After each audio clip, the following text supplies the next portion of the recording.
Okay friends, સો હું જે discussion કરવાનું છું એ સૌથી પહેલાં તો ફ્લક્સ વિશે ડિસ્કશન કરવાનો છું. ઓલરેડી આપણે લોકો ફોર્સ અને ફિલ્ડ ભણી ગયા છીએ, મતલબ બળ અને ક્ષેત્ર. હવે આપણે જોવાના છીએ ફ્લક્સ, જે ત્રીજી ભૌતિક રાશિ છે. 5માંથી ટોટલ 5 ભૌતિક રાશિઓ આપણે ઇલેક્ટ્રોસ્ટેટમાં ભણીએ છીએ.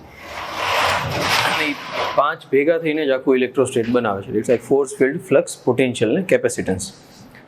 ફ્લક્સનો કોન્સેપ્ટ છે શું? જો ફ્લક્સનો આઈડિયા છે એ ક્ષેત્રને રજૂ કરવા માટે યુઝ થતો આઈડિયા છે. કે મામલો થાય ફ્લક્સ. ઓકે,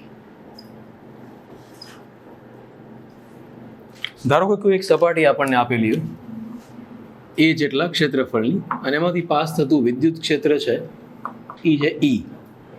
તમે જુઓ કે વિદ્યુત ક્ષેત્ર રેખા છે એ ક્ષેત્રફળ સાથે થીટાનો કોણ બનાવે છે. સપાટીનું ક્ષેત્રફળ ખ્યાલ છે અને લંબ હોય હંમેશા, આઈડિયા આવે છે ને? સો અહીંયા જે ઈ અને એ વચ્ચેનો એંગલ બને છે એ છે થીટા. સો આ સિચ્યુએશનમાં આ સપાટી સાથે સંકળાયેલું ફ્લક્સ કેટલું થશે? ઈ એ કોસ થીટા થશે. આ જેની વ્યાખ્યા છે, મતલબ આ સ્ટોરી શરૂ જ અહીંયાથી થાય. સો ફ્લક્સની ડેફિનેશન છે ઈ એ કોસ થીટા. આવું શું કામ? ફ્લક્સની લોજિકલ ડેફિનેશન એ છે કે કોઈ પણ આપેલી સપાટીમાંથી પસાર થતી ક્ષેત્ર રેખાઓની સંખ્યાને તે સપાટીનું ફ્લક્સ કહેવાય. પછી જોવામાં એવું આવ્યું કે જો ક્ષેત્ર વધારે હોય તો ક્ષેત્ર રેખાઓની સંખ્યા વધારે આવે, એટલે કે ફ્લક્સ ચલે છે વિદ્યુત ક્ષેત્ર. પછી જોવામાં એવું આવ્યું કે જો એરિયા વધારે રાખીએ સપાટીનો તો પણ એમાંથી પસાર થતી ક્ષેત્ર રેખાઓની સંખ્યા વધારે આવે, એટલે ફ્લક્સ ચલે છે એરિયા. કમ્બાઈન કર્યું તો આપણને શું ખ્યાલ આવ્યો? એ ઇન્ટુ એ. એને તેની ખ્યાલ આવ્યો કે જો ક્ષેત્ર રેખા આમ જતી હોય તો એ સપાટીમાંથી પસાર થાય છે છતાં એની હારે સંકળાયેલી ન કહેવાય. તો એનો મતલબ એમ થાય કે 90 ડિગ્રીએ 0 ફ્લક્સ આવવું જોઈએ. સો 90 ડિગ્રીએ 0 આપે એવું આપણી પાસે કોણ છે? Cost. So that is how any traditional definition જે આખી તૈયાર થઈ એ આ રીતે તૈયાર થઈ. પણ આપણે 11-12ના લેવલે આને સિમ્પલી આમ સમજીએ કે કોઈ એક ક્ષેત્રફળની સપાટી એ જેટલું ક્ષેત્રફળ વચ્ચેનો ખૂણો થીટા, તો એની સાથે સંકળાયેલું ફ્લક્સ ઈ એ કોસ થીટા કહેવાય. ઈ એ કોસ થીટા છે એ એકચ્યુઅલમાં ઈ ડોટ એ છે. યસ ઓર નો? કારણ કે ડોટ ગુણાકાર છે તો જ કોસ આવશે. થીટાનું વિધેય છે એટલે તમારી પાસે થીટા બરાબર 0 હોય ત્યારે ફ્લક્સ તમને મેક્સિમમ મળશે ઈ એ. જો થીટા 90 હોય તો ફ્લક્સ તમને 0 મળશે કોસ 90. અને જો થીટા છે એ 180 હોય તો ફ્લક્સ છે એ તમને કેવું મળશે? માઇનસ ઈ એ. હવે આપણે વાત કરવા માટે તો માઇનસ ઈ એ લખીએ છીએ, પણ ક્યારેય ખુલ્લી સપાટી સાથે સંકળાયેલું ફ્લક્સ ઋણ હોતું નથી. કારણ એ જે દિશામાં ક્ષેત્ર રેખા હોય એ દિશામાં ક્ષેત્રફળ લેવાનું હંમેશા. એને કારણે ક્યારેય તમને ખુલ્લી સપાટી સાથે સંકળાયેલું ફ્લક્સ માઇનસ ન મળે, બંધ સપાટી સાથે સંકળાયેલું ફ્લક્સ માઇનસ મળે. પણ એની ચર્ચા હમણાં આપણે બંધ સપાટી વખતે કરીએ. માનો કે આ સપાટી નિયમિત છે અને ક્ષેત્ર નિયમિત છે એટલે ફોર્મ્યુલા નિયમિત આવ્યું. બટ થિંક અબાઉટ દેટ કે સપાટી છે એ ઇરેગ્યુલર હોય. કોઈ અનિયમિત સપાટી છે, ધારો કે આવી કોઈ, અને એમાંથી પસાર થતી ક્ષેત્ર રેખાઓ આ છે, ક્ષેત્ર અનિયમિત છે. તો આ સિચ્યુએશનમાં ફ્લક્સ કેમ શોધવું? તો ટ્રેડિશનલ વે એ છે કે એક નાનો એવો ટુકડો ધારી લેવાનો, એનો એરિયા લઈ લેવાનો ડીએ, ત્યાંથી પસાર થતું વિદ્યુત ક્ષેત્ર લઈ લેવાનું ઈ. સો આટલા ટુકડા સાથે સંકળાયેલું ફ્લક્સ છે એ આવશે ઈ ડીએ, ઓર આપણે લખશું ઈ ડોટ ડીએ. જો આપણે બધાનો ટોટલ ફ્લક્સ શોધવું હોય તો સરવાળો કરવો પડે. સપાટી કન્ટિન્યુઅસ છે એટલે સરવાળો શું થશે? સંકલન થઈ જશે ઓવર ધી સરફેસ, ટોટલ સપાટી ઉપર. સો આ મને ફ્લક્સ મળે ઈ ડોટ ડીએ. હું તમને બે આ જે આઈડિયાઝ છે એના યુઝીસ છે એ સ્ટેપ બાય સ્ટેપ શીખવાડું. જો માનો કે કોઈ આપણને એવું પૂછે કે એક સપાટી છે નિયમિત છે 5 મીટર સ્ક્વેરની, એમાંથી પસાર થતું વિદ્યુત ક્ષેત્ર છે એ છે 2 ન્યૂટન પર કુલમ વિદ્યુત ક્ષેત્ર, અને સપાટી અને ક્ષેત્ર વચ્ચેનો ખૂણો 30 અંશ છે. તો ફ્લક્સ શોધો તો તમે શું યુઝ કરશો? થીટા બરાબર ફ્લક્સ બરાબર ઈ એ કોસ થીટા. પણ માનો કે હું બીજો પ્રોબ્લેમ લઉં. સપોઝ અહીંયા એક વિદ્યુત ભાર ક્યુ છે, અહીંયા એક તકતી આવેલી છે એક્સ જેટલા અંતરે, તકતીની ત્રિજ્યા આર છે. હું પૂછીશ કે આ ક્યુને કારણે આ તકતી સાથે સંકળાયેલું ફ્લક્સ શોધો. શું આ હેરાનગતિના પાયા? કારણ એ છે કે તકતીના દરેક વિસ્તાર સાથે શું સંકળાયેલું ક્ષેત્ર સમાન આવશે કે અલગ અલગ આવશે? સમાન આવશે કે અલગ અલગ આવશે? What you think? અહીંયાથી ક્યુથી બધા ભાગનું અંતર સમાન છે કે અલગ અલગ છે? સો ક્ષેત્ર અલગ અલગ આવશે એટલે ક્ષેત્ર અનિયમિત થઈ ગયું. ક્ષેત્ર અનિયમિત થાય મતલબ તમે આ યુઝ કરી શકો. સો ક્યાં આવવું પડશે આપણે ફરજિયાત? અહીંયા આગળ. સો એનો મતલબ આપણે એવું કરવું પડશે કે સપાટીનો એક નાનો એવો ટુકડો ધારવો પડે જો આપણી પાસે તકતી હોય તો એનો ટુકડો કયો ધરાય? રિંગ. સો આપણે રિંગ ધારીએ. રિંગ કેવી ધારવાની? સરસ ધારવાની. ત્રિજ્યા આર લેવાની, જાડાઈ કેટલી લેવાની? ડીઆર. મતલબ જે ટ્રેડિશનલ વે છે એને ફોલો કરવાનું. હવે તમે જુઓ તો રિંગનું દરેકે દરેક બિંદુ વિચારો, ત્યાંથી ક્યુનું અંતર સમાન છે કે અલગ અલગ છે? સમાન છે. સો આ ક્યુને કારણે અહીંયા આગળ રિંગ સાથે સંકળાયેલું ફ્લક્સ છે એ કેવું આવશે? સેમ આવશે. સો આપણે નાની એવી રિંગ સાથે સંકળાયેલું ફ્લક્સ લઈ લઈએ એન્ડ ધેન પછી એનું ઇન્ટિગ્રેશન લગાવી દઈએ. ક્યાંથી ક્યાં સુધી લગાવશું? 0 થી લઈને R સુધી. સો કેવી રીતે કરશું? જો માનો કે આ ક્યુને કારણે અહીંયા આગળ સંકળાયેલું ક્ષેત્ર હું તમને કહું છું કે ક્યુના છેદમાં આ આર લઈ લઈએ. ઓર ધારો કે ઓલરેડી આને સ્મોલ આર લીધેલો છે તો આને આપણે લઈ લઈએ √(x² + r²). સો આવશે KQ upon √(x² + r²). આ થઈ ગયું વિદ્યુત ક્ષેત્ર ઇન્ટુ રિંગનો એરિયા 2πr/dr. યાદ કરો 2πr એની લંબાઈ અને dr છે એ એની જાડાઈ છે. આ રિંગનો એરિયા થઈ ગયો પ્લસ ફ્લક્સ જે છે એ આ ક્ષેત્ર આમ છે અને રિંગનું ક્ષેત્રફળ આમ છે તો વચ્ચેનો ખૂણો આવ્યો EA cos θ. આનું શું કરવું પડશે? નાનામાં નાની રિંગ 0 ની, મોટામાં મોટી કેપિટલ R ની. તો ઇન્ટિગ્રેશન ક્યાંથી ક્યાં આવશે? એગ્રી? કોન્સ્ટન્ટ હોય એને બહાર લઈ લઈએ. K 2 Q π અંદર શું આવશે? આ હજી cos θ નો હિસાબ લગાવવો પડશે. સો થીટા આ છે. cos θ એટલે પાસેની બાજુ છેદમાં કર્ણ. સો પાસેની બાજુ શું છે ભાઈ? x. કર્ણ શું છે? આ છે. સો એ આવશે √(x² + r²). એટલે x² + r² ની 1/2 અને અહીંયા સ્ક્વેર આવશે ને KQ upon r², એટલે સ્ક્વેર રૂટ નીકળી જશે. સો અહીંયા જો 1 પાવર, અહીંયા જો 1/2, ફાઇનલ પાવર કેટલી આવશે? 3/2. એટલે આપણે લખશું ખરેખર, માનો આને ન લખો, અહીંયા KQX કરી નાખો તો અહીંયા પાવર થઈ જશે 3/2. સો ફાઇનલી આપણી પાસે ઇન્ટિગ્રેશનમાં જે વધશે નીચે x ને તો બહાર લઈ લેવો જોઈએ, કારણ કે જો તો કોઈ પણ રિંગ લેશો તો x તો સેન્ટરથી ડિસ્ટન્સ છે તો સેમ આવશે. સો બહાર લઈ લઈએ. અંદર આવશે r/dr upon x² + r² raise to 3/2. Yes or no? હજુ ઓલું લાસ્ટ ટાઈમ મેં કરાવ્યું હતું સ્ટાન્ડર્ડ ફોર્મ આવી ગયું. r/dr ના છેદમાં આનું સાદું રૂપ શું આવશે ખબર? તમને આપી દેવું પડે, આ તમને આવડે નહીં, પણ માનો કે આવે તો આવું આવે -1/. હવે લિમિટ મૂકશો તમે, તમારો આન્સર આવશે. આ જેટલા પણ ફોર્મ્યુલા છે, ધારો કે મેં ત્યારે શું શોધું? આની સાથે સંકળાયેલું ફ્લક્સ. મારો કે મારે એની સાથે સંકળાયેલું ગુરુત્વ ફ્લક્સ શોધવું હોય, અહીંયા હું દળ એમ આપી દઉં, એમ પૂછું આ તકતી સાથે સંકળાયેલું ગુરુત્વ ફ્લક્સ.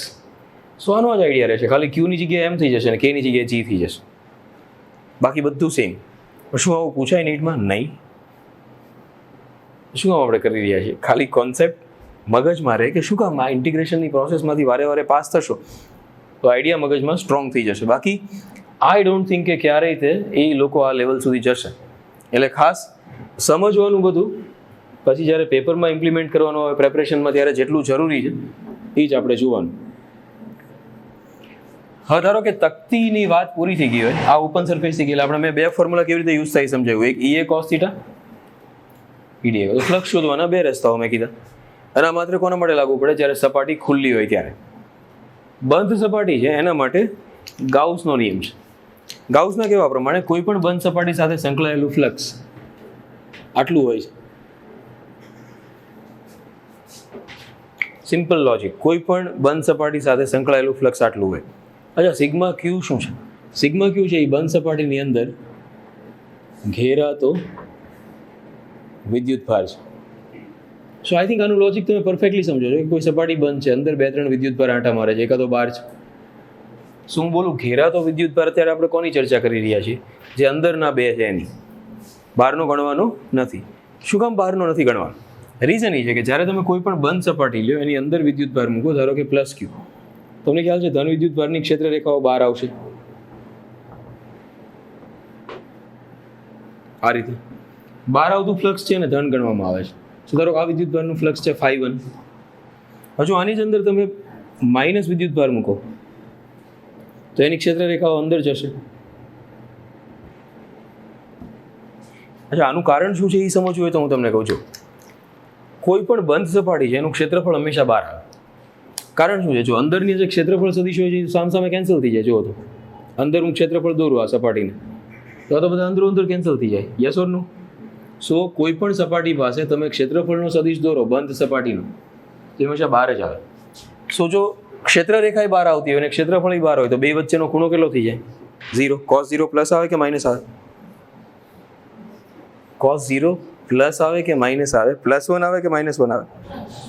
એટલા માટે આ ફ્લક્સને ધન ગણાય, કારણ કે ફ્લક્સ બરાબર cos θ છે ને, એ cos θ. સો cos પ્લસ આવે એટલા માટે. અચ્છા મને કહ્યું અહીંયા આગળ ક્ષેત્રરેખા અંદર આવે છે, ક્ષેત્રફળ કઈ બાજુ આવશે? બહાર. સો ક્ષેત્રફળ અને ક્ષેત્રરેખા વચ્ચેનો ખૂણો કેટલો થઈ જશે? 180. એન્ડ દેટ ઇઝ વાય આની સાથે સંકળાયેલું ફ્લક્સ કેવું આવશે? માઇનસ. લોજિકલી જોવા જાવ તો અંદરનો વિદ્યુતભાર પ્લસ છે એટલે અહીંયા ક્યુ પ્લસ છે એટલે ફ્લક્સ પ્લસ આવે.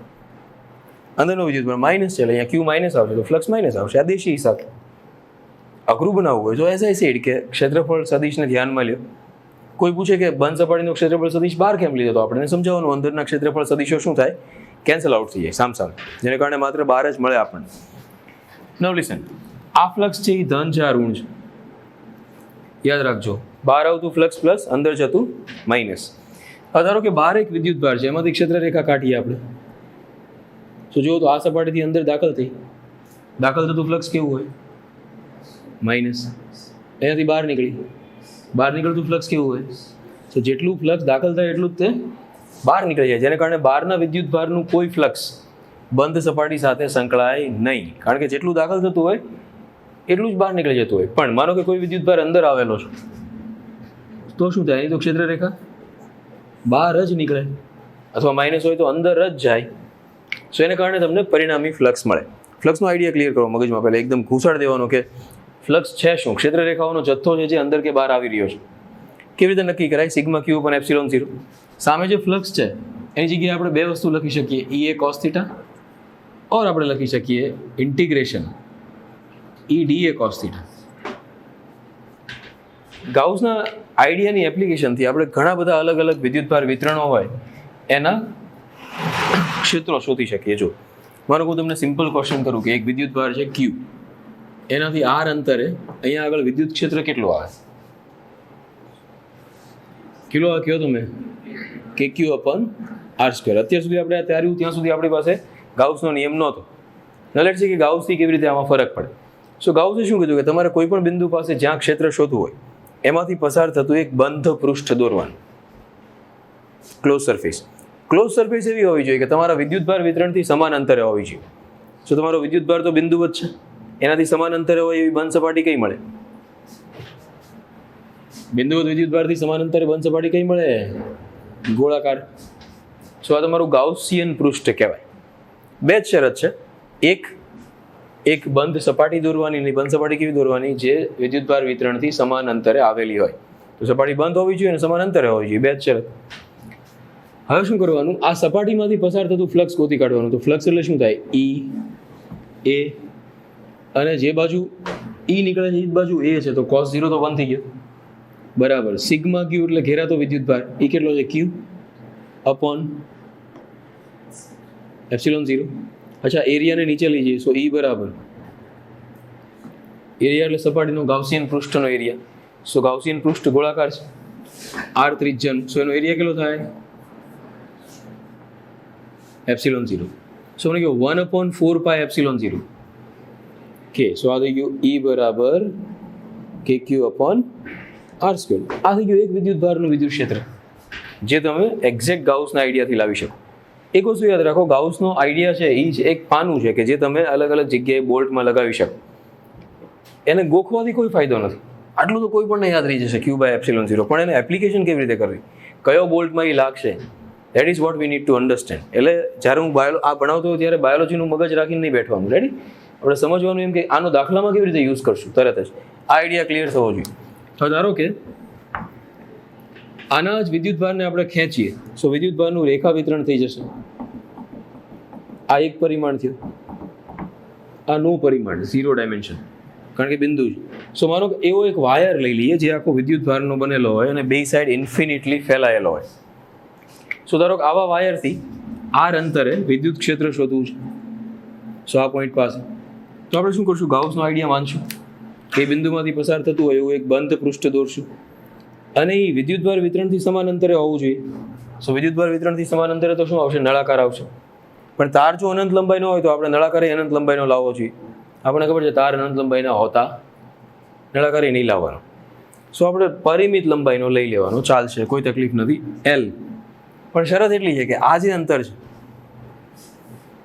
એની સાપેક્ષે નળાકાર ઘણો મોટો છે. આ જ સપાટી છે એ ક્લોઝ છે, આ સપાટી ક્લોઝ છે. ખબર નહીં તો આ ધન વિદ્યુત ભારનું વિદ્યુત ક્ષેત્ર કઈ રીતે હશે? ચેક કરો તો આમાંથી ક્ષેત્ર રેખાઓ આમ નીકળતી છે બહાર.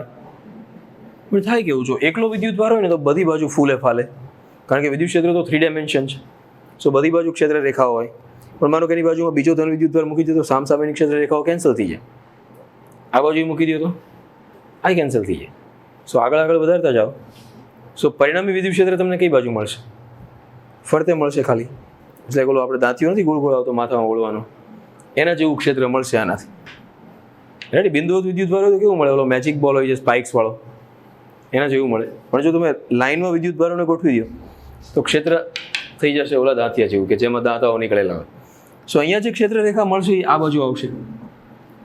આ જે સપાટી છે વર્તુળાકાર, એનો એરિયા આમ આવશે, આનો એરિયા આ સાઈડ આવશે. જો તો મને કહો ક્ષેત્ર અને ક્ષેત્રફળ વચ્ચેનો ખૂણો કેટલો થઈ ગયો? સો એની સાથે કોઈ ફ્લક્સ સંકળાય ખરું? cos 90 0 થાય.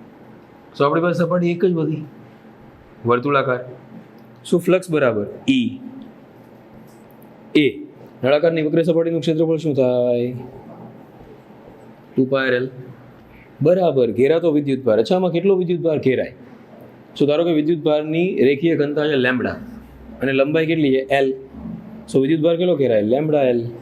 યાદ કરો, અપોન એપ્સિલોન 0 ઘેરાતો વિદ્યુત ભાર અપોન એપ્સિલોન 0. અચ્છા, LL કેન્સલ થઈ ગયા. સો ધારો કે નળાકાર મેં નાનો લીધો કે મોટો લીધો, કોઈ ફરક પડે? અનંત લંબાઈનો લીધો તોય શું ફરક પડે? અનંત અનંત કેન્સલ થઈ જાય. આને નીચે લઈ જાઓ. સો E બરાબર લેમ્બડા અપોન 2πε0r. આ થઈ ગયું આનું વિદ્યુત ક્ષેત્ર. જો તમે એને ઉપર નીચે 2 વડે ગુણ નાખો તો એ થઈ જશે E બરાબર 2 લેમ્બડા અપોન 4πε0r 1/4πε0 એટલે શું થશે? તો આ થઈ જશે 2k લેમ્બડા અપોન r.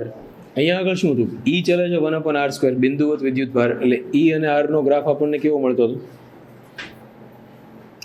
હવે જુઓ તો આ આવ્યું તમારી પાસે 2k લેમ્બડા અપોન r. તો તમને જે ગ્રાફ મળે છે E ચલે છે 1/r. અચ્છા, મને કહો 1/r નો ગ્રાફ કેવો મળશે? E versus r. આ થોડો ઓછો વક્ર મળશે આના કરતા. રેડી? સો આ થઈ જશે રેખીય વિદ્યુત ભાર વિતરણ. અને ગ્રેવિટીમાં કન્વર્ટ કરી શકાય. જો એક દળ ધરાવતો તાર હોય તો ફરક શું પડે? 2g. લેમ્બડા છે એને તમારે કરવું પડે m/l, માસ અપોન લેન્થ. અને r તો ડિસ્ટન્સ છે, એ સેમ જ આવશે, નો ચેન્જ. હવે માનો કે આ જે તાર છે એને આપણે ખેંચી નાખીએ. શું તારમાંથી પ્લેટ બનશે? હવે તમે રોલ વિચારો કાગળનો, એ રેખા છે ને. સો કાગળને ખેંચો સો એ થઈ પ્લેન અથવા દ્વિપારિમાણિક સમતલ. સો ધારો કે કોઈ એક સમતલ છે દ્વિપરિમાણમાં, આ રીતે ખૂબ મોટું સમતલ છે, ધારું ને નાનું હું ધારું આવે. સો એના ઉપર ધન વિદ્યુત ભાર આવેલો છે, આખા સમતલ ઉપર પ્લસ ચાર્જ નાખેલો છે, અને ત્યાં આગળ પૃષ્ઠ ઘનતા એની સિગ્મા છે. હવે માનો કે મારે આને કારણે અહીંયાથી આર અંતરે ક્ષેત્ર શોધવું છે પી બિંદુ પાસે. સમજ ગયો? આ પૃષ્ઠનું ક્ષેત્ર હોય કઈ રીતે? ધારો કે આ પૃષ્ઠ છે તો આના ઉપર વિદ્યુત ભાર છે, સો એની ક્ષેત્ર રેખાઓ કઈ રીતે આવે? સો બે બાજુ દાંતીઓ નથી આવતો એના જેમ, દાંતિયાના ઉદાહરણો હાલી રહ્યા છે આજે. સો આ બાજુ દાંતાઓ હોય, આ બાજુ હોય, કરેક્ટ આવી રીતે. જો અવાહક હોય વિસ્તારને ક્ષેત્ર રેખા આ બાજુ ન આવતી હોય તો બધી આ બાજુ હોય તો સિંગલ સાઈડ વાળો થઈ જાય ને. બાકીના કેસમાં બે બાજુ હોય. તમે સપાટીની ઉપર ન હોય, મતલબ આમે નહીં હોય આમે નહીં હોય, કારણ કે ફરતે ફરતે વિદ્યુત ભાર હોય, કોઈ ક્ષેત્ર રેખા એ બાજુ હાલવા નહીં દે, બધી આમ જ થઈ જશે. સો ક્ષેત્ર જેટલું આર અંતરે અહીંયા હશે એટલું જ ક્ષેત્ર આર અંતરે આ સાઈડે હશે. સો મતલબ હું અહીંયા શોધીશ તો હારો હાર શોધવું પડશે. ગાઉસનો આઈડિયા યુઝ કરી જે બિંદુ પાસે શોધવું હોય ત્યાંથી પસાર થતી સપાટી દોરી. સો માનો કે અહીંયા આપણે સપાટી દોરીએ, પણ શરત છે યાદ કરું કે એ સમાન અંતરે હોવી જોઈએ. સો જુઓ તો આનાથી સમાન અંતરે છે. સો મેં વર્તુળાકાર સપાટીઓ દોરી, પણ ગાઉસનો બીજો આઈડિયા શું હતો? સપાટી કેવી હોવી જોઈએ? બંધ હોવી જોઈએ. સો આ બંધ નથી. સો આપણે શું કરશું? બંધ કરી દઈએ એને, હે ને? બંધ છે એવું માની લેજો. શું શું પૃષ્ઠમાંથી નળાકાર પસાર થઈ ગયો. કેવી રીતે? જેવી રીતે બટેટામાંથી ભૂંગળું પસાર થાય. એક્ઝેક્ટલી. તો શું થશે? પૃષ્ઠનો થોડો ભાગ વચ્ચે આવી જશે. યસ ઓર નો? અહીંયા વચ્ચે થોડું પૃષ્ઠ નહીં આવી જાય? કયો તો મને. સો આ જે નળાકાર છે એમાં થોડું પૃષ્ઠ અંદર આવી જશે. સો આટલો વિદ્યુતભાર એમાં ઘેરાણું, એટલે એક બટેટું ઘેરાણું એની અંદર. સો કેટલો ઘેરાય કેમ ખબર પડે? સો આનો એરિયા કેટલો છે? એ છે. પૃષ્ઠ ઘનતા કેટલી છે? સિગ્મા. સો વિદ્યુતભાર બરાબર સિગ્મા બરાબર શું થાય? ક્યુ બાય એ થાય. સો ક્યુ બરાબર શું થાય? સો અંદર ઘેરાતો વિદ્યુતભાર આવે સિગ્મા એ. સો આપણે લખીએ ધારો આને કારણે અહીંયા આગળ ક્ષેત્ર ફ્લક્સ, તો ફ્લક્સ ઈ બરાબર. અચ્છા મને કહો તો આનું જે ક્ષેત્ર આવશે એ તો આમ આવશે. વક્ર સપાટીનું ક્ષેત્રફળ તો આમ આવશે, બહારની બાજુએ લંબ. સો ક્ષેત્ર અને ક્ષેત્રફળ વચ્ચેનો એંગલ કેટલો થઈ ગયો? 90. cos 90 કેટલા થઈ ગયા? 0. એટલે વક્ર સપાટી સાથે કોઈ ફ્લક્સ લિંક થશે નહીં. સો માત્ર આ જ સપાટી વચ્ચે બે સપાટી, પણ તો બે છે ને. સો આપણે લખશું 2 ઈ, એનો એરિયા એ છે. આ ફ્લક્સ થઈ ગયું બરાબર ઘેરાતો વિદ્યુતભાર અપોન એ. તો માનો કે આપણે નાના એરિયા વાળો નળાકાર લીધો હોત કે મોટા વાળો, કોઈ ફરક ન પડે, એરિયા તો કેન્સલ થઈ ગયો. સો ઈ બરાબર કેટલા આવશે? આવું મેં લાસ્ટ લેક્ચરમાં સાબિત કર્યું હતું એક જગ્યાએ. તકતીની નજીકમાં આપણે જ્યારે ક્ષેત્ર શોધતા હતા ત્યારે મેં કીધું તો આ સિગ્મા અપોન 2ε0 આવી. રીઝન શું છે કે તકતી બહુ મોટી હોય, જો નજીકમાં ક્ષેત્રફળ શોધો તો આ પ્લેટ જ થઈ ગઈ. સો એના કારણે એના નજીકમાં સિગ્મા અપોન 2ε0 આવે. સો આ થઈ ગયું પ્લેટની બાજુમાં ક્ષેત્ર. અહીંયા સિગ્મા અપોન 2ε0 આવે, અહીંયા સિગ્મા અપોન 2ε0 આવે. જો આ બાજુની બધી ક્ષેત્ર રેખા આ બાજુ લઈ આવીએ તો સિગ્મા અપોન ε0 આવી જાય. એવું કેમ થઈ શકે? તો આ બાજુ આપણે કંઈક એવું માધ્યમ રાખી દઈએ કે ક્ષેત્ર રેખા જાય જ નહીં, તો ક્ષેત્ર રેખાનો નાશ ન થઈ શકે. સો બધી કોઈ બાજુ તો વળી જશે. સો બધી આ બાજુ આવી જશે. સો એ થશે sigma upon 2ε0 plus sigma upon 2ε0 sigma upon ε0. તમે જો અહીંયા ક્યાંય આર નથી આવતો, મતલબ અંતર ઓછું વધારે રાખશો તો ક્ષેત્ર બદલાશે નહીં. સો આ પરિસ્થિતિમાં માનો કે હું ઈ વર્સિસ આરનો ગ્રાફ દોરું તો અહીં આવશે આ sigma upon 2ε0. Simple, ready, logic એકદમ સીધું. જો પહેલા ગ્રાફ થોડો વક્ર હતો, તેનો ઓછો વક્ર, દેન નો વક્ર, સીધો ધીરે ધીરે સીધો થતો ગયો એમ. સો એન્ડમાં સ્ટ્રેટ થઈ ગયો. સો જ્યારે પૃષ્ઠનું તમે શોધતા હો તો આ વસ્તુ થશે. હવે આપણે દ્વિપરિમાણિકની ચર્ચા કરી રહ્યા છીએ. ઓલરેડી આપણે તકતી લઈ લીધી છે. સો દ્વિપરિમાણમાં બીજો આપણી પાસે આઈડિયા શું છે? કવચ. કવચ છે ને એ દ્વિપરિમાણને ત્રિપરિમાણને જોડતી કડી છે, એટલે બેની વચ્ચેનો આઈડિયા છે. સો ધારો કે આપણે કવચ નો વિચાર કરીએ એના ઉપર ધન વિદ્યુતભાર આવેલો છે એવું વિચારીએ.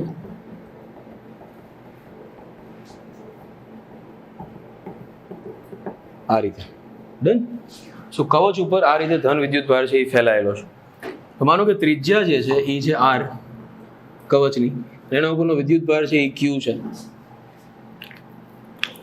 સો અહીંયા બે ક્વેશ્ચન થઈ શકે. આ વિદ્યુતભારને કારણે અંદરના ભાગમાં કેટલું ક્ષેત્ર છે અને બહારના ભાગમાં કેટલું છે. સો ચાલો આપણે પહેલા અંદરના ભાગનો વિચાર કરીએ. સો અંદરના ભાગમાં માનો કે આર અંતરે આપણે અહીંયા ક્ષેત્ર શોધવું છે, તો જે બિંદુ પાસે શોધવું હોય એ બિંદુમાંથી પસાર થતું ગાઉસિયન પૃષ્ઠ દોરીએ. સો ગાઉસિયન પૃષ્ઠ છે એનું ફ્લક્સ થઈ જાય ઈ, એનો એરિયા થઈ ગયો 4πr² બરાબર ઘેરાતો વિદ્યુતભાર. આમાં કેટલો વિદ્યુતભાર ઘેરાય? 0. ગુડ. સો 0, વેરી ગુડ. નીચે ε0. શું મને કહો તો ઈ બરાબર કેટલા આવશે? યસ, તો અંદરના ભાગમાં ક્ષેત્ર કેટલું આવશે? 0. મતલબ કવચ ઉપર વિદ્યુતભાર આવેલો હોય તો કવચની અંદરના ભાગમાં ક્ષેત્ર હોતું નથી. ક્ષેત્ર નથી હોતું એટલે બળ પણ ન લાગે. સો આપણે લખીએ F બરાબર QE. સો ક્ષેત્ર નથી તો અંદરના ભાગમાં કોઈ બીજો વિદ્યુતભાર મૂકી દઈએ આપણે પ્લસ Q, તો આના ઉપર લાગતું બળ પણ કેટલું થઈ જાય? 0 થઈ. સો અંદરના ભાગમાં ક્ષેત્ર છે જ નહીં. બહારના ભાગમાં શું થાય? ધારો કે અહીંયા શોધવું છે આ પોઈન્ટ પાસે આર જેટલા અંતરે. સો આપણે એમાંથી પસાર થતું ગાઉસિયન પૃષ્ઠ દોરીએ, લોજિક લગાવીએ. બહારના ભાગમાં ઈ એ બરાબર સિગ્મા ક્યુ. આમાં ઘેરાતો વિદ્યુતભાર કેટલો? બધો, વેરી ગુડ. अपॉन नीचे લઈ જઈએ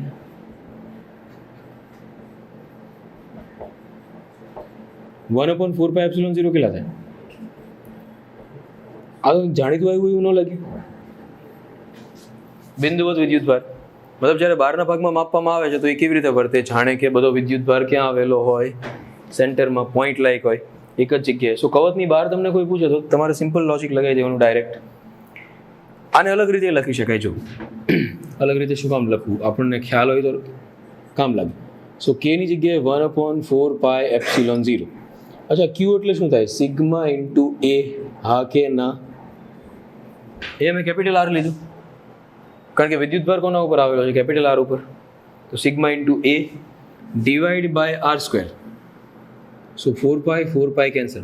E બરાબર સિગ્મા અપોન ε0. આમ પણ લખાય.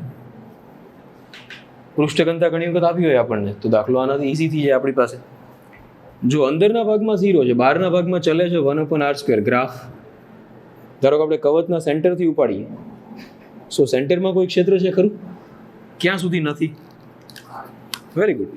સો આર સુધી તો ક્ષેત્ર મળશે જ નહીં. સડનલી ક્ષેત્ર જમ્પ કરશે એટલે કેટલું આવશે? એ આવશે KQ અપોન, એન્ડ જેમ દૂર જશો એમ ઈ ચલે છે 1/r². યસ. સો આ સ્ટ્રેટ ફોરવર્ડ આઈડિયા છે જેને આપણે ધ્યાનમાં રાખીએ. હવે માનો કે આપણે ઘન ગોળો લઈએ. કવચમાં અને ઘન ગોળામાં ફરક શું છે કે ઘન ગોળાની અંદર વિદ્યુત ભાર છે એ ભરેલો છે, એટલે આખો વિદ્યુત ભારથી ભરેલો ગોળો. અહીંયા આગળ પૃષ્ઠ ઘનતા છે, ત્યાં આગળ શું આવશે? કદ ઘનતા આવશે, મતલબ રો આવશે. રેડી? ફરક એ પડશે કે રો બરાબર Q/V થઈ જશે. સો ટેક એન એક્ઝામ્પલ કે આપણે એક ઘન ગોળો લઈએ ને એની અંદર વિદ્યુત ભાર ભરેલો છે એવું માની લઈએ. સો આ સેન્ટર વિદ્યુત ભારથી આખો ભરેલો છે, દોરવાનો જ જતો મગજ. આર રેડિયસ છે. સો મારે અંદરના ભાગમાં અહીંયા આગળ ક્ષેત્ર શોધવું છે. તો આપણે શું કરશું કે આમાંથી પસાર થતું હોય એવું ગાઉસિયન પૃષ્ઠ દોરશું. સો હવે જુઓ તો આની અંદર વિદ્યુત ભાર ઘેરાય કે ન ઘેરાય? કારણ કે અંદર આવેલો છે. સમજે છે ને મારી વાત? વિદ્યુત ભારથી આખો ભરેલો છે. સો આપણે માનો કે ફ્લક્સનો આઈડિયા લગાવીએ તો એ છે E. એરિયા એનો કેટલો થાય? ગાઉસિયન પૃષ્ઠનો એરિયા બરાબર ઘેરાતો વિદ્યુત ભાર. અચ્છા, એમાં કેટલો ઘેરાય એ કેમ ખબર પડે? સો એનું કોમન લોજિક એ છે, જો બે રીતે સમજી શકાય. હું સાદું લોજિક તમને આપું તો આ છે કે જો આખા ગોળાનું વોલ્યુમ 4/3πr³ હોય તો એમાં ક્યુ વિદ્યુત ભાર છે. તો આનું કેટલું વોલ્યુમ છે?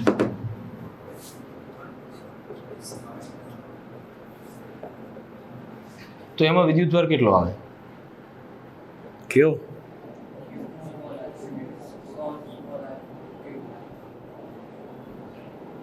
અપોન ઘેરા તો વિદ્યુત ભાર અપોન ε0. અચ્છા, r² r³ 4π નીચે લઈ જઈએ. સો E બરાબર 1/4πε0 Q r upon r³. Yes. So જો આ તો બધું કોન્સ્ટન્ટ છે, લાઈક KQ આને આમ સિમ્પલી લખો તો આમ થઈ ગયું KQ upon r³ into r. Yes, final. So આ થઈ જશે KQ upon r³ into r. E ચલે છે તો અંદરના ભાગમાં E ચલે છે r. આના ફોર્મ્યુલાને રોના ફોર્મમાં બતાવી શકાય. જો માનો કે મેં અહીંયા થોડું આવું કર્યું હતું, એકમ કદ દીઠ વિદ્યુત ભાર રો હોય. રોની વ્યાખ્યા શું છે? કદ ઘનતા. કદ ઘનતાને શું કહેવાય? એકમ કદ દીઠ વિદ્યુત ભાર. સો જો એકમ કદ દીઠ વિદ્યુત ભાર રો છે તો 4/3πr³ કદમાં કેટલો હોય? સો આ થાય 4/3π r³. માનો કે આપણે અહીંયા આગળ જે મૂક્યો ઘેરાતો વિદ્યુત ભાર આ મૂકી દઈએ. જો સો E 4πr² that equals to 4/3πr³ upon ε0. Agree? So just take an example. આ કેન્સલ કરો. r² તમને મળશે E બરાબર 3ε0. ક્ષેત્ર છે ને એ પ્રવેગ છે. કદાચ મેં શરૂઆતમાં તમને કરાવ્યું ત્યારે આઈડિયા આવ્યો હોય. ક્ષેત્રની ડેફિનેશન શું હતી? F/m, મતલબ કે એકમ દળ દીઠ લાગતું બળ. અહીંયા આગળ ક્યુ થાય, F બરાબર ક્યુ, પણ ગ્રેવિટી હતું એમાં F બરાબર એમ લખતા. તો ક્ષેત્રના બધા લક્ષણો ગુરુત્વ પ્રવેગ જેવા છે, જી જેવા. સો માનું તમારી પાસે જીનું એક ફોર્મ્યુલા આવ્યું હતું પૃથ્વીની અંદરના ભાગમાં જી. તો જી બરાબર 4/3 પાયરો જી આર. યસ. સો એને ઇલેક્ટ્રિસિટીમાં કાઢીએ. ચલો આપણે શું કરવું પડે? જો જીની જગ્યાએ વિદ્યુત ક્ષેત્ર થઈ જાય E, that equals to 4/3 pi row as it is. જીની જગ્યાએ શું થઈ જાય? કે એન્ડ ધેન આર. સો કે એટલે શું થાય? 1/4πε0.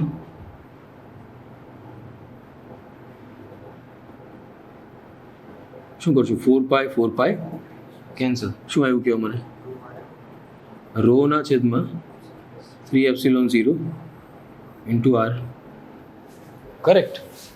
સો ગ્રેવિટી અને ઇલેક્ટ્રોસ્ટેટ છે એ એક જ મમ્મીના બે દીકરાઓ છે, બે એક જ હરખા છે. જો એક આવડે તો બીજું આવડે. મતલબ જે એમનું છે ને એ જ ક્યુનું છે. ત્યાંય ગોસ લાગુ પડે, અહીંયા ગોસ લાગુ પડે, ત્યાં એક ક્ષેત્ર આવે, અહીંયા ક્ષેત્ર આવે, ત્યાં ફ્લક્સ આવે, બધું અરસ પરસ. પણ શું છે કે માનો કે તમે નીટનો સિલેબસ વાંચશો તો એ ક્યાં એમ નથી લખતા ગુરુત્વ ફ્લક્સ તમારા સિલેબસમાં જ નથી. તો મતલબ એમાંથી દાખલાઓ પૂછવાની સંભાવના નથી, એટલે આપણે ન કરીએ તો ચાલે. પણ ગ્રેવિટી જો સ્ટ્રોંગ હોય, મારું આઈડિયા મારા બધા રેડી હોય, તો મને સ્ટેટ અને ગ્રેવિટી બે સેમ જ આવડે. બેમાં બહુ મેજર ડિફરન્સ નથી, એટલે તમે અરસ પરસ ફોર્મ્યુલા ટ્રાન્સફર કરી શકો.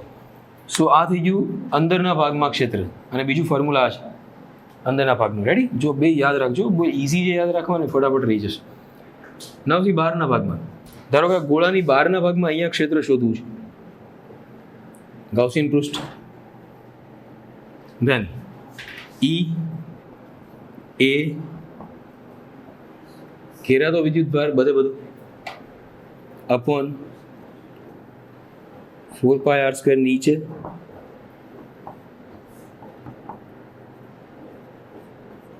વન અપોન 4πε0 શું થઈ જશે? સો E બરાબર આ તો જાણીતું આવ્યું બિંદુવત વિદ્યુત ભાર. સો બહારના ભાગમાં શોધો ત્યારે બિંદુવત વિદ્યુત ભાર, અંદરના ભાગમાં આ છે. એમાં કે ક્યુ પણ R³ ઇન્ટુ R છે, યાદ રહી જાય છે. હવે જો માનો કે આને હું થોડું વધારે સોફિસ્ટિકેટ બનાવું, સરસ બનાવું, તો કેની જગ્યાએ આપણે વેલ્યુ મૂકી 1/4πε0. ક્યુ એટલે શું થાય? ક્યુ એટલે થાય રો વી. સો રો તો રો છે, વી જે છે એ જેના ઉપર વિદ્યુત ભાર આવેલો હોય એનું કદ અપોન R², નોટ ε0. સો શું થશે? 4/4 ગયા, અને E બરાબર રોના છેદમાં સી. ઇન્ટરેસ્ટિંગ ફોર્મ્યુલા આવ્યું છે. જો આ બે જોડીદાર છે અને આ બેની જોડી છે, બાર અંદર બાર અંદર, બેમાં શું ફરક છે? જો ચલે છે આર, ચલે છે 1/r². તો ધારો કે આપણે ગોળાનો ગ્રાફ ડ્રો કરવા માટે છીએ E વર્સિસ આરનો, તો એ જ આવે કે જે G વર્સિસ આરનો પૃથ્વી માટે આવતો હતો, પૃથ્વી જે દળનો ઘન ગોળો છે, સિમિલર ટુ ધેટ ગ્રાફ કેવો આવશે? અંદરના ભાગમાં E ચલે છે આર, આ થઈ ગયું રેડિયસ આર, તો ત્યાં આગળ કેટલું આવશે ક્ષેત્ર? કે Q અપોન, બહારના ભાગમાં E ચલે છે 1/r². સેમ ગ્રાફ જે ત્યાં G નો આવતો. સો જો ગ્રેવિટી મને આવડે ખરેખર, તો આ બહુ ઇલેક્ટ્રોસ્ટેટનો આખો આ કોન્સેપ્ટ છે એ મારા મગજમાં ઉતરી છે. એમાં કોઈ નવું જાદુ નથી, એકદમ સિમ્પલી તમે આ વસ્તુને કરી શકશો. સો અહીંયા આગળ લોજિકલી ગાઉસની એપ્લિકેશન પૂરી થાય છે. તમારે જે પૂછાય છે એ શું પૂછાય? ફ્લક્સના સિમ્પલ દાખલાઓ પૂછાય કે અંદરનો વિદ્યુત ભાર કેટલો છે, ફ્લક્સ કેટલું આવે. સો વિદ્યુત ભારને કેલ્ક્યુલેટ કરીને તમે કાઢી શકો. પણ આપણે થોડા દાખલાઓ ગણીએ તો જ આપણને ખ્યાલ આવશે. સો નોટ બાર રાખો.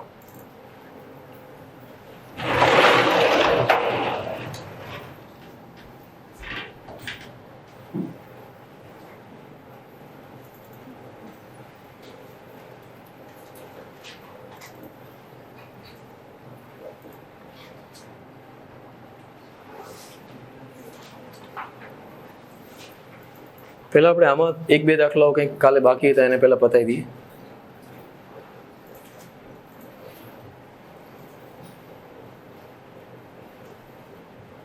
અહીંયા આવ્યા હતા. રેડી? લાસ્ટ લેક્ચરમાં. સો ક્યુ જેટલો વિદ્યુતભાર આર જેટલી ત્રિજ્યાના ગોળા પર વિદ્યુતભાર ઘનતા રો આર બરાબર Q R upon pi R raise to 4 છે. ગોળાના કેન્દ્રથી R1 અંતરે ગોળાની અંદરના ભાગમાં આવેલા બિંદુ P પાસે વિદ્યુત ક્ષેત્રની તીવ્રતા કેટલી થાય? That is the question. So normally શું થાય? જો ધારો કે કોઈ એક ગોળો છે જેમાં વિદ્યુતભાર ઘનતા બદલાય છે, R નું વિધેય છે જો. સો આ સિચ્યુએશનમાં તમે વિદ્યુત ક્ષેત્રની તીવ્રતા શોધવી હોય, ધારો કે અહીંયા આ બિંદુ પાસે, તો પહેલાં તો મારે આની અંદર ઘેરાતો વિદ્યુત ભાર શોધવો પડે. ઘેરાતો વિદ્યુત ભાર ઘન ગોળો છે, dq બરાબર rho dv. Yes or no? Lambda dl sigma da rho dv. So q શોધવો હોય તો આપણે શું કરશું? ઇન્ટિગ્રેશન લગાવશું. સો q બરાબર, અચ્છા રો આર યુ dv. dv એટલે મેં જે કવચ ધાર્યું છે એનું કદ કેટલું આવે? કવચનું ક્ષેત્રફળ કેટલું થાય? ઇન્ટુ એની જાડાઈ. હજી જો ખ્યાલ ન હોય તો મને કહો, કવચનું કદ આમ ખબર પડે તમને? આપણે શેની જરૂર છે? ડીવીની. આ શું છે? તો આપણે શું કરવું પડે? ડીવી બાય ડીઆર કરો.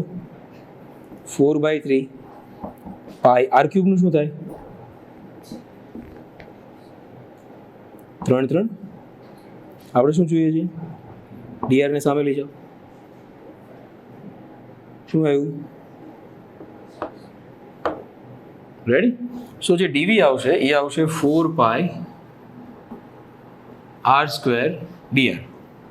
અને આપણે કયા અંતરે લેવાનું છે ચેક કરો તો. સો આપણે શું કરશું? 0 થી R1 નું ઇન્ટિગ્રેશન લગાવી દઈએ. સો પાય કેન્સલ. બહાર શું આવશે? અંદર એવું r સ્ક્વેર r નો ઘન એનું સંકલન.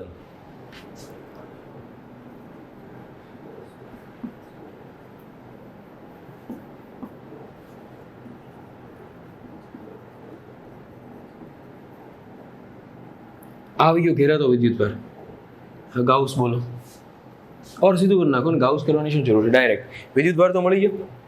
કે ક્યુ અપન આર સ્ક્વેર, સપાટી ઉપર જ પૂછ્યું છે. સો કે ક્યુ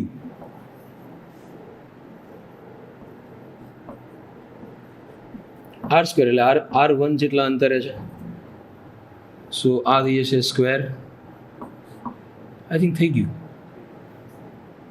ડન? Okay, simple. ખાલી કે ક્યુ અપન આર સ્ક્વેર કરી નાખો. સિમિલર ટુ ધેટ આ પ્રોબ્લેમ પણ આ પૂછાયેલા છે બધા જેઈમાં. આ નીટમાં તો ક્યારેય રીતે રો વાળા પ્રોબ્લેમ એ લોકો પૂછતા નથી. મેઇન્સમાં એ લોકો છે ને ઇન્ટિગ્રેશન ડિફરન્શિએશન રિલેટેડ થોડા ડિટેલમાં જાય છે, પણ આઈડિયા સેમ જ છે. જો એને આપણને પૂછ્યું છે કેન્દ્રથી આર અંતરે કેટલું આવે. અહીંયા તમને ડેન્સિટી છે એ આરનું વિધેય આપી ઘનતા. So again same idea use કરવાનો. શું કરશું આપણે? ડીક્યુ શોધી નાખશું, જે શું થાય? Rho dv. Ready? So integration લગાવશું. Rho 0 5/4 r/r into dv. Dv શું આવશે? કવચ. ચલો આપણે જે બહાર આવે ને બહાર લઈ લઈએ. 4 પાય રો 0 બાર. અંદર શું છે આપણી પાસે? છે અંદર 5/4 ઇન્ટુ આર સ્ક્વેર, એટલે આવશે 5/4. રાઈટ? પછી આપણી પાસે આર ઇન્ટુ આર સ્ક્વેર એટલે આર નો ઘન. સો એ થઈ જાય માઇનસ આરની 4 ઘાત. યસ ઓર નો? અને લિમિટ આપણે ક્યાંથી કયા અંતરે આપણને પૂછ્યું છે? Small R. સો આપણે આરને આર જ રાખીએ. સો અહીંયાથી જશે લાઈક કોમન લઈ લઈએ બાર 4. સો હિસાબ આપણી પાસે શું આવશે? લાઈક પાય રો 0 આવશે 5r³/3 માઇનસ r⁴/r. આ એવો વિદ્યુત ભાર ક્યુ. વિદ્યુત ક્ષેત્ર શોધવું હોય તો શું કરવું પડે? કે Q/r². સો કે મતલબ r². r² ને અંદર ઘૂંસાડો.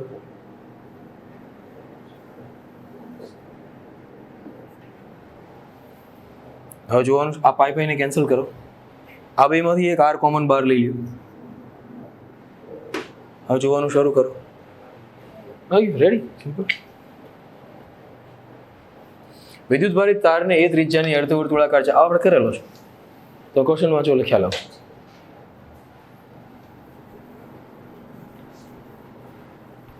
જો અર્ધવર્તુળાકાર તારની ચાપમાં વાળો આમ, શું આનું વિદ્યુત ક્ષેત્ર કેટલું આવે? મેં તમને એક ફોર્મ્યુલા બનાવડાવ્યું હતું, યાદ કરો.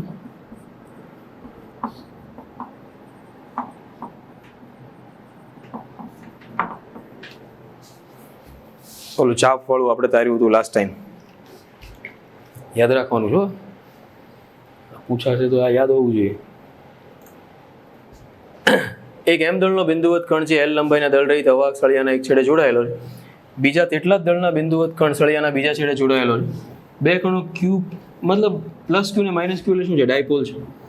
આ ગોઠવણ સમાન વિદ્યુત ક્ષેત્ર ઈમાં છે. સળિયો છે એક ક્ષેત્રની દિશા સાથે સૂક્ષ્મ કોણ બનાવે. સળિયાના ક્ષેત્રને સમાંતર થવા માટે જરૂરી ન્યૂનતમ સમય કેટલો હશે? આપણે ભણ્યા હતા કે સળિયો ધારો કે આમ રાખશો એટલે તો દોલન કરશે. દોલન કરે એટલે એને શું છે? આવર્તકાળ. સળિયાનો આવર્તકાળ કેટલો થાય? 2π√I/PE. યસ ઓર નો? હવે એલ લંબાઈનો દળ રહિત અવાહક સળિયો છે, એમ દળનો બિંદુવત કણ જોડેલો. એલ લંબાઈનો સળિયો છે તો આ અંતર કેટલું થાય? L/2. કેન્દ્રને ધ્યાનમાં રાખીને આની જડત્વની ચાક માત્રા કેટલી થાય? આની પણ કેટલી થાય? ml²/4. ml²/4 + ml²/4. ml²/2. સો T બરાબર 2π ml²/4. અચ્છા, ડાયપોલ મોમેન્ટ રેડી. સો બે વચ્ચેનું અંતર છે L, વિદ્યુત ભાર છે Q, એટલે ડાયપોલ મોમેન્ટ થાય QL. વિદ્યુત ક્ષેત્ર તો આપેલું છે E. એગ્રી? LL cancel. 4 નું સ્ક્વેર રૂટ કાઢ લો. સો T બરાબર π ml અપોન, આ તો આવર્તકાળ આવ્યો ને. આવર્તકાળમાં શું થાય? જો ધારો કે અહીંયાથી સળિયો નીકળે છે, અહીંયા આવે,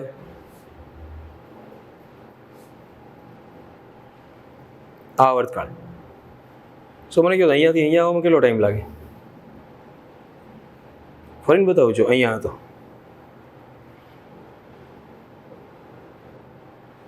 આ એક આવર્તકાળ. સો અહીંયાથી અહીંયા આવવા માટે કેટલો ટાઈમ? T/4. Very good. સો આને બાય 4 આવે, નથી આવતું. માનો આને બાય 4.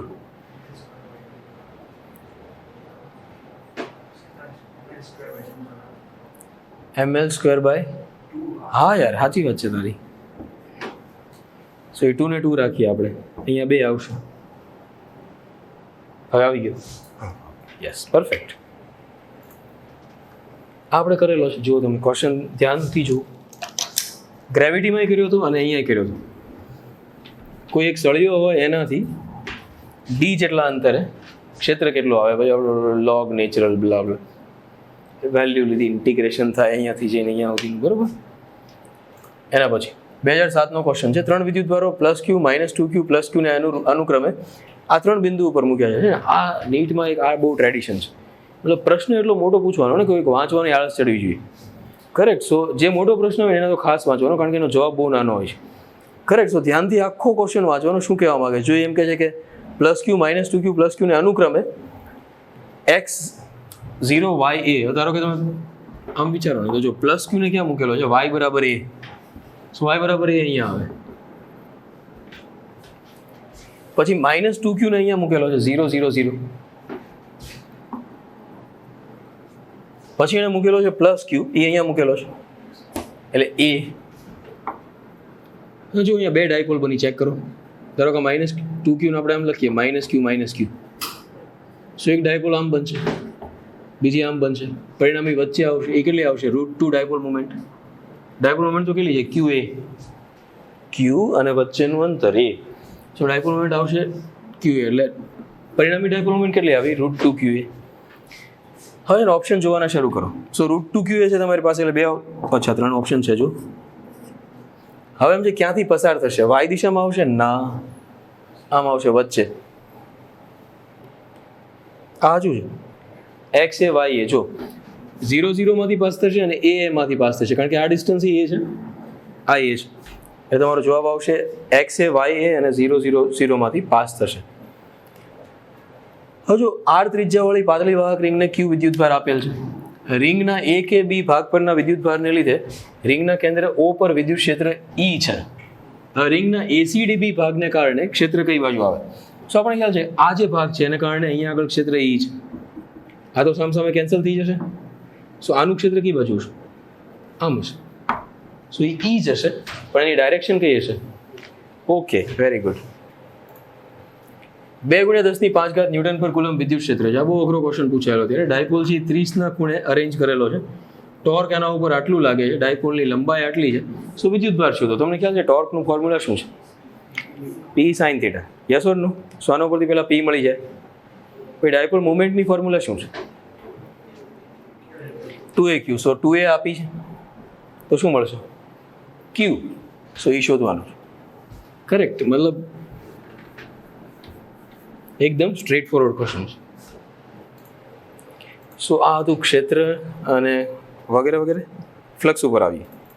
10 સેન્ટીમીટરની બાજુવાળા ચોરસમાંથી પસાર થતું ફ્લક્સ કેટલું છે? સ્પર્શક જે છે એ એક્સ અક્ષ સાથે 60નો ખૂણો બનાવે છે. નાઉ લિસન. ધારો કે મતલબ આમાં કેવી રીતે લીધું છે ને આપણે જોવું પડશે. ધારો કે આ સપાટી, એનો આ સ્પર્શક એ એક્સ અક્ષ સાથે કેટલાનો ખૂણો બનાવે છે? 60. તો સપાટીને દોરેલો લંબ તો આ આવે ને, એ કેટલાનો ખૂણો બનાવે? 30. અને ક્ષેત્ર કઈ બાજુ છે જુઓ તો? એક્સ બાજુ. સો આમ છે. રેડી? હજુ તમે બે વચ્ચેનો ખૂણો 60 લેશો કે 30 લેશો? ક્ષેત્ર અને ક્ષેત્રફળ વચ્ચેનો ખૂણો 30 કે 60? અઘરું છે. આ જો આ ક્ષેત્ર છે, આ ક્ષેત્રફળ છે. હા એમ તો શું કરતા સ્પર્શક આજ. સો શું કરશો? ઈ એ કોસ થીટા. ઈ 10 સેન્ટીમીટરની બાજુ છે એટલે ક્ષેત્રફળ કેટલું આવશે? 10⁻². ઇન્ટુ આ એટલે 30. કોસ 30. એટલે જ હું કહું છું આમાં ચેન્જ આવશે ને તરત જ તે. તો જો આમાં ફરક શું પડશે કે ધારો કે આપણે એક્સ અક્ષ સાથે કાં તો 30નો ખૂણો કેવો પડશે સ્પર્શક, અથવા આપણે એમ વિચારવું પડશે આ લીધેલું શું છે કોસ 60 લીધેલું છે એટલે 1/2 આવ્યું ને 30/2 કરશો એટલે 15 આવશે. સો એવું ક્યારે થાય કે એક્સ અક્ષ સાથેનો ખૂણો 30 ગણો, અથવા જે અહીંયા એમ લખ્યું છે ને કે સ્પર્શક સાથે 60નો ખૂણો બને છે એની જગ્યાએ આમ કરી નાખો તો એ જવાબ મેચ થઈ જશે. પણ ખાસ તમે જોજો કે આ સ્પર્શક અને લંબવાળો કોન્સેપ્ટ છે એ તમારા મગજમાં રેડી રહેવો જોઈએ. This very important. આકૃતિમાં દર્શાવ્યા પ્રમાણે કોઈ એક અવાહક આધાર એસ પર +q જેટલો વિદ્યુતભાર રહેલ છે. સુવાહક ગોળીય કવચ વડે ઘેરાયેલો છે. આ કવચનું કેન્દ્ર O છે અને P એ કવચની બહારનું બિંદુ છે. આર્યું OP બરાબર x, SP બરાબર r. P બિંદુ પાસે વિદ્યુત ક્ષેત્રની તીવ્રતા કેટલી? એ લોકો કહે છે શું? જો ટેક એન એક્ઝામ્પલ કે અહીંયા આગળ S પર Q જેટલો +q જેટલો વિદ્યુતભાર છે. તો શું ફરક પડશે? કોઈ ફરક નહીં પડે. ફરક થશે શું? અહીંયા વિદ્યુતભાર છે +q એટલે કવચની અંદર આવી જશે -q, બહાર આવી જશે.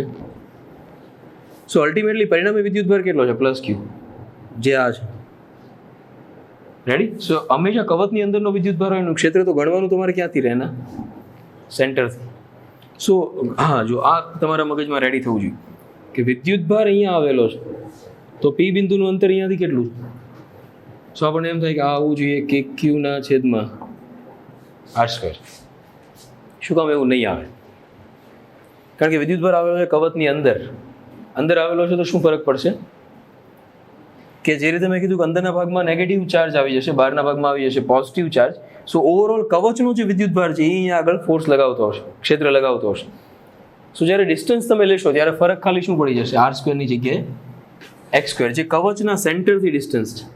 સો હંમેશા જ્યારે કોઈ પણ વિદ્યુતભાર કવચની અંદર આવેલો હોય ત્યારે ધ્યાન જ રાખવાનું કે વિદ્યુતભારથી અંતરનું ઇમ્પોર્ટન્સ નથી, સેન્ટરથી ઇમ્પોર્ટન્સ છે. હા, અનંત લંબાઈનો વિદ્યુતભાર વાહક. ઓકે, આ મને શું આપ્યું છે પહેલા એમ કહો તો? કઈ ભૌતિક રાશિ છે? Lambda. Very good. So lambda આપેલી છે. ડન. નળાકાર વડે નળાકારની અક્ષથી 3.6 સેન્ટીમીટર r. વિદ્યુત ક્ષેત્રની તીવ્રતા કેટલી છે? આપણે શું ભણ્યા હતા? E બરાબર પતી ગઈ વાત. લેમડા અને આર આપણને ઓલરેડી આપેલો છે, ખતમ. 2006માં પૂછાયેલો ક્વેશ્ચન છે. પાનાના સમતલમાં L મીટર બાજુ ધરાવતી ચોરસ સપાટી છે. નિયમિત વિદ્યુત ક્ષેત્ર E વોલ્ટ પર મીટર પાનાના સમતલમાં આકૃતિમાં દર્શાવ્યા મુજબ છે. મતલબ એટલું બધું લાંબુ કર્યું છે, પણ આપણને બધાને ખબર પડે કે સપાટીમાંથી ક્ષેત્ર આમ જતું હોય, એનો એરિયા આમ હોય. બે વચ્ચેનો ખૂણો કેટલો થાય? cos 90 કેટલા થાય? ફ્લક્સ કેટલો આવશે? 0. બસ રેડી. અથવા 4 માંથી એક ઓપ્શન 0 હોય તો લગભગ 0 આવતો. એવું મગજમાં ન રાખવું, કહું છું. એક પોલા નળાકારમાં Q કુલમ વિદ્યુતભાર છે. ધારો કે અંદર Q છે. નળાકારની વક્ર સપાટી સાથે સંકળાયેલું ફ્લક્સ φ છે. સો આ A સાથે સંકળાયેલું કેટલું આવે? અચ્છા, ધારો કે આની સાથે સંકળાયેલું φ1 છે. અહીંયા φ1 જ આવશે ને. નળાકાર સાથે સંકળાયેલું ટોટલ ફ્લક્સ કેટલું થાય? ઘેરાતો વિદ્યુતભાર ભાગ્યા ε0. તો એ કેટલું થાય? φ + 2φ1. જવો તો φ એટલે આ છે, અને આ φ1 + φ1 એટલે કેટલા થઈ જશે? 2φ1. તો કુલ ફ્લક્સ તો આ છે. સો આપણે શોધવાનું છે φ1. મગજમાં હિસાબ લગાવવાનું શરૂ કરો.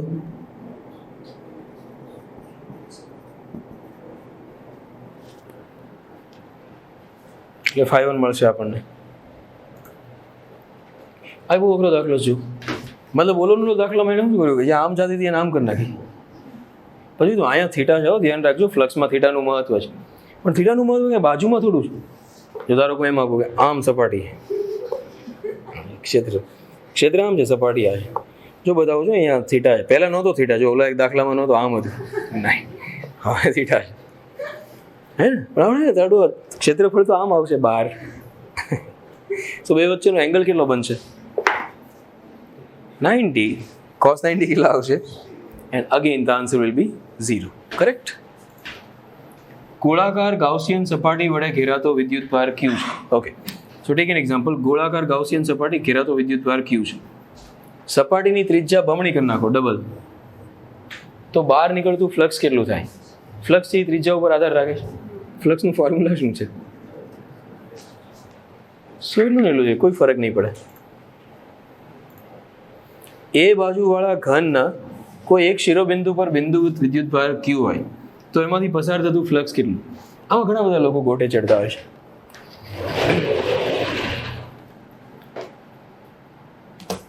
માનો કે કોઈ એક સમઘન,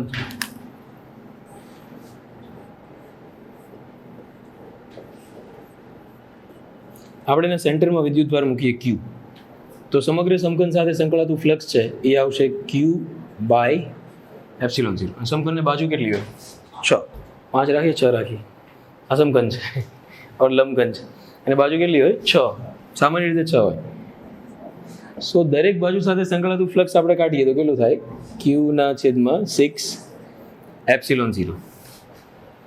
સામાન્ય રીતે એટલા માટે કહું છું, જો આપણી છે ને દ્રષ્ટિ ક્ષમતા મર્યાદિત છે, તો આપણે લોકોને ત્રિપરિમાણ દેખાય છે.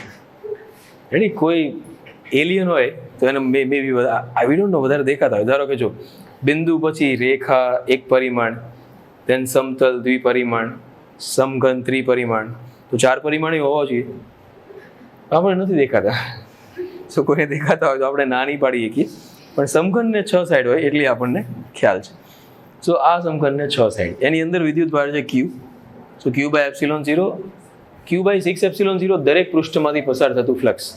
યસ. માનો કે આનો આ જે વિદ્યુતભાર છે એને આપણે સાઈડમાં મૂકીએ. જુઓ તો સાઈડમાં મતલબ સમઘનની સાઈડ ઉપર. ઇંગ્લિશમાં એના માટે શબ્દ છે ફેસ. સમઘનને 6 ફેસ હોય ક્યુબને. સો આપણે વિદ્યુતભારને ફેસ ઉપર મૂકીએ. સો ફેસ ઉપર મૂકો તો થિંક અબાઉટ ધેટ વિદ્યુતભાર ઇઝ અ લાડવો. તમે અહીંયા મૂકો ફેસ ઉપર તો શું થાય? અડધો લાડવો અંદર આવે, અડધો બહાર જાય. એમાં થાય સપાટી ઉપર મૂકો તો અડધો અંદર આવશે વિદ્યુતભાર, અડધો બહાર જશે. તો ઘેરાતો કેટલો? Q/2. સો આને કેવું છે કે જે સપાટી ઉપર મૂક્યો હોય ને એની સાથે ફ્લક્સ નો સંકળાય. શું કામ? માનો કે અહીંયા આગળ આપણે વિદ્યુતભારને મૂકીએ. થિંક અબાઉટ અહીંયા આગળ મૂકીએ છીએ. સો આટલો તો ભાગ બહાર છે, આટલો છે. હવે એનું ક્ષેત્ર વિચારો તો દિવાલ સાથે સંકળાયેલું ક્ષેત્ર તો આ છે. દિવાલનું ક્ષેત્રફળ કેમ આવશે? બે વચ્ચેનો ખૂણો કેટલો બન્યો? સો જે દિવાલ વિદ્યુતભારને ટચ કરતી હોય એની સાથેનું ફ્લક્સ 0. સો પહેલી વાત એ હતી કે અડધો વિદ્યુતભાર ઘેરાય છે એટલા માટે કુલ ફ્લક્સ આવશે Q/2. અને જ્યારે એક સપાટી પર વિદ્યુત ભાર આવ્યો છે, હવે 5 વધી, તારું સપનું પૂરું થયું. સો 5 સપાટી વધી.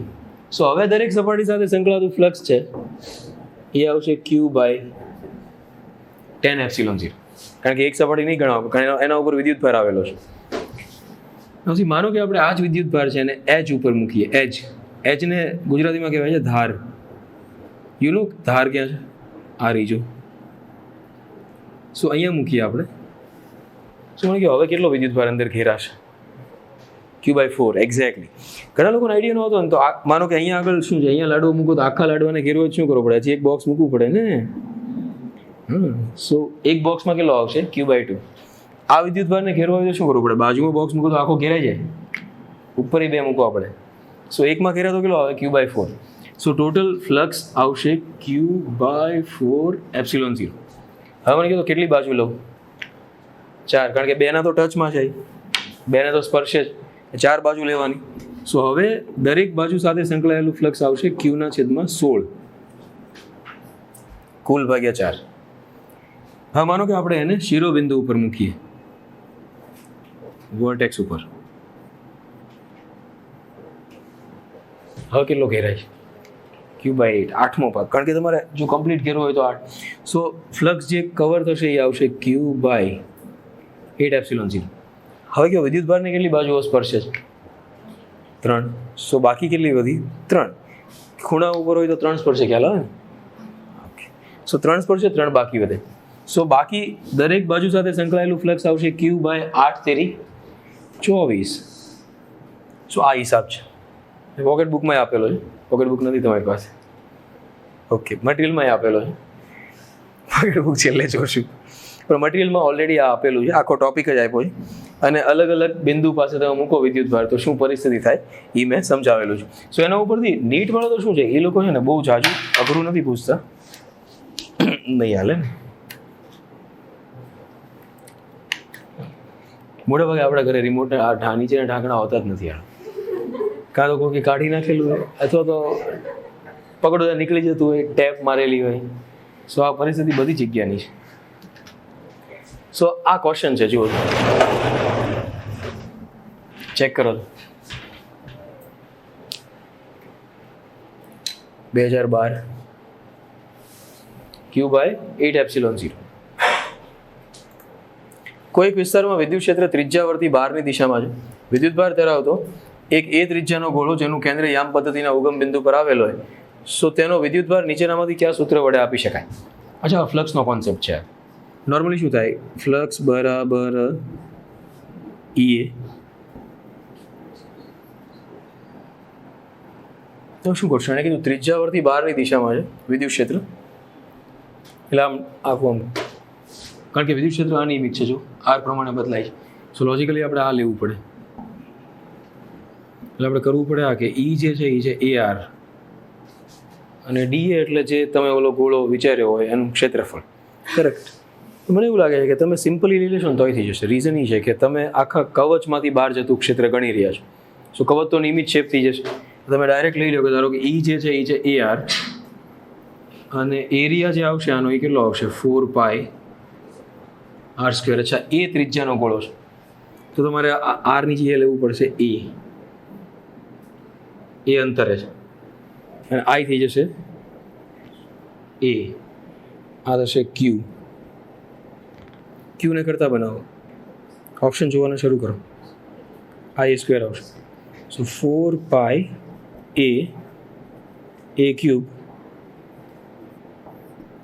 એપ્સિલોન 0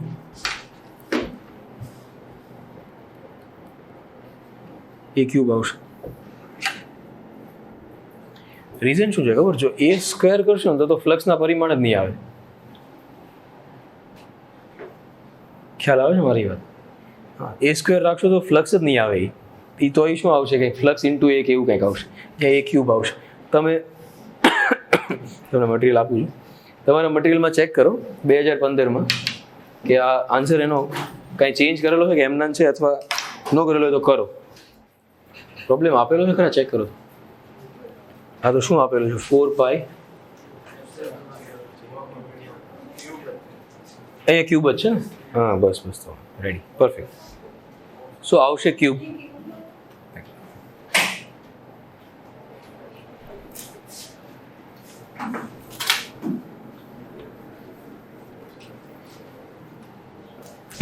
ચલો આવી જાઓ. અચ્છા બસ આવી ગયા. ઓકે, સો અહીંયા આગળ ફિલ્ડ, ફ્લક્સ અને ફોર્સ આ પૂરું થાય છે.